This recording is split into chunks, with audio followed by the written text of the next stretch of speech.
Madame et Monsieur, bonjour. Je vais essayer de vous montrer dans cette vidéo comment ajouter le contenu des zones de texte à une data grid view en utilisant C#.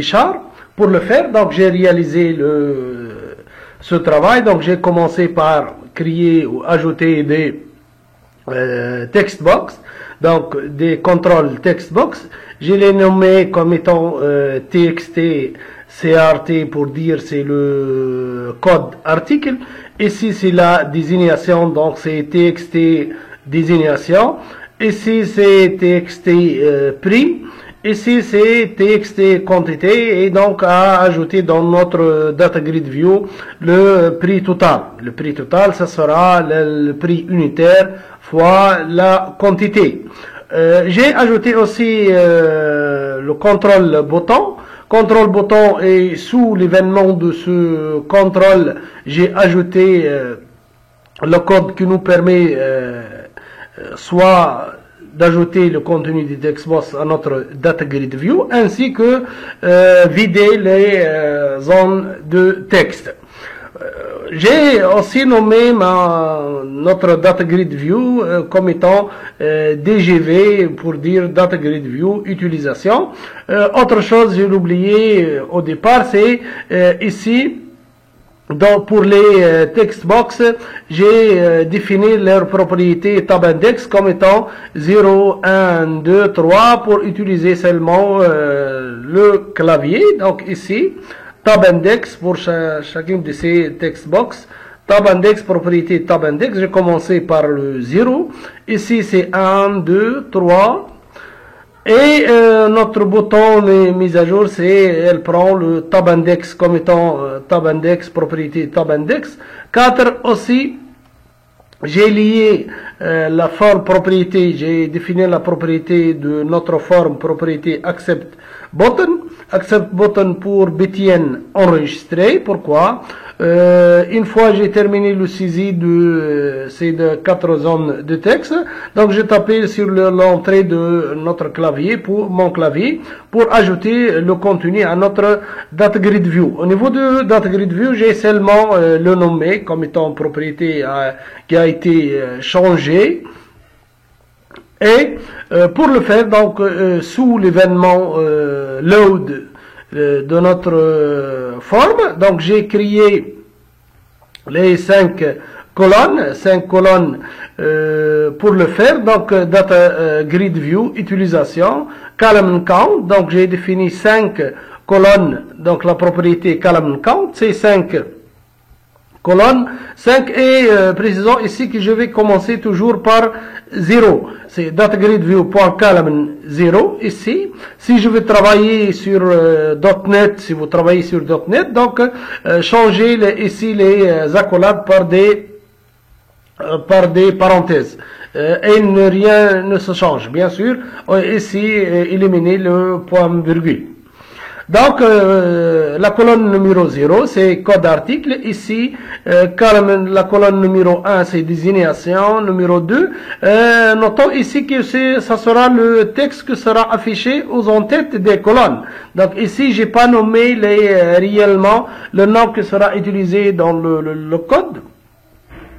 Et prix unitaire, deuxième colonne, quantité et quatrièmement, c'est prix unitaire. Comme je peux aussi définir ces colonnes de la manière suivante, ajouter une colonne ici, et dans ajouter une colonne, donc je vais définir l'entête de mes colonnes et le type c'est toujours de text box. Deuxièmement, donc une fois j'ai défini mes colonnes, donc je vais ajouter maintenant, sous l'événement de notre bouton, sous l'événement, je vais ajouter le contenu de ces text box, premièrement, et deuxièmement, j'ai déclaré dès le en avant que je vais vider aussi en même temps, je vais ajouter le contenu à notre data grid, ainsi que je vais vider le contenu des text box. Donc je vais cliquer 2 fois.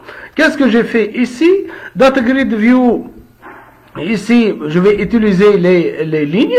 Pour utiliser les lignes et pour ajouter des lignes, donc j'ai utilisé DataGridView utilisation .rows et .add.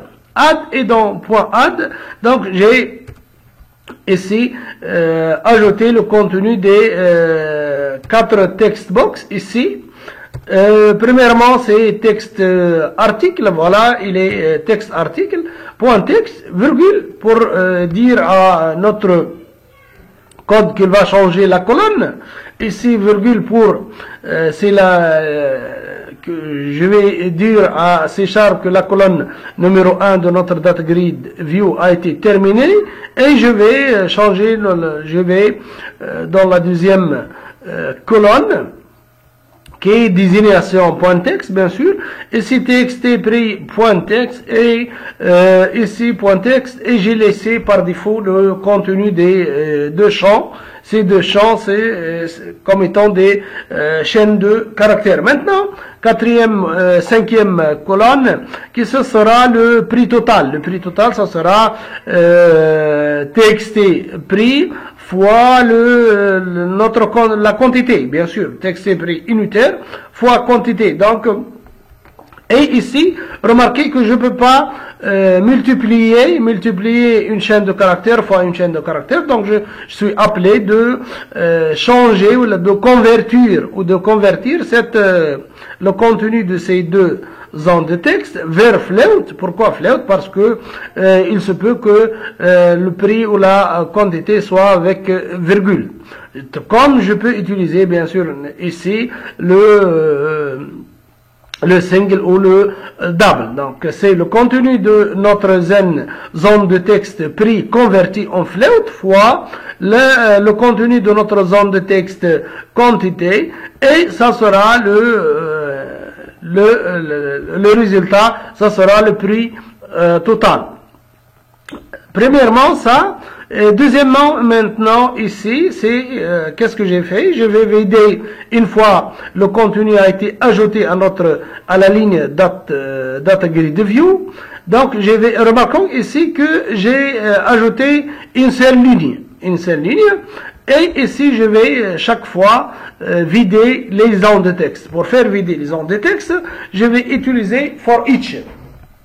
For each, control, j'ai donc ici control in controls.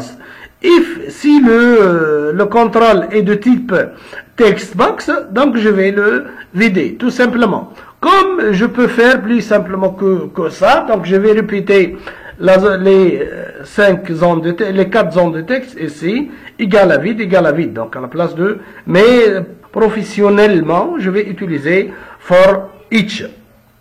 Donc, je vais démarrer ou je vais exécuter le programme. Voilà, ici, voilà, notre curseur se met automatiquement dans notre zone de texte code d'article. Code d'article, disons, c'est le RT001 par exemple. Désignation, disons, clavier, ici. Clavier, et remarquons que je n'utilise pas la souris. Le prix, c'est 2000, disons, 4 dinars. C'est 4 dinars tunisiens. La quantité, disons que je vais acheter 3. Et je vais cliquer sur Entrée. Et voilà, le contenu a été ajouté à notre DataGridView, ainsi que les zones de texte, ils ont été vidées. Donc, je vais